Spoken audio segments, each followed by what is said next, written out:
Goblet squat. Okay. So with a goblet squat, this is a kind of a very hard regression for a back squat or front squat. So basically by holding the weight in front, we're able to use that as a counterbalance, right? And we can pair this with a counterbalance squat. So if you're, initially the most regressed exercise we would do for this would be a counterbalance squat where we're actually holding the weight out. When the weight gets too heavy, we can move it back into a goblet squat. And by positioning the weight in front of the body, that allows you to be able to sit back and kind of find that center of balance. A lot of people, when they squat, most people squat on their toes. They don't even know how to actually sit down into the squat.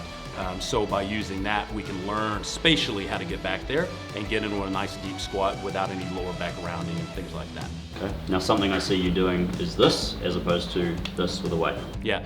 So I like to keep everything even, so I like to use a crush grip or a goblet this way, right? So, and I like to keep the dumbbell level with the ground. So I know a lot of people do a goblet squat like this, but what I find is when you become really strong at this, the dumbbell gets very hard to manage when you're holding it like this, because we're trying to keep the elbows in a little bit. So if we can come a little bit further out by holding a dumbbell parallel to the floor, you seem to be able to get a much better grip spacing, and it seems to be a little bit easier to manage. And then when that gets too hard, then we can go ahead and progress that into a front squat.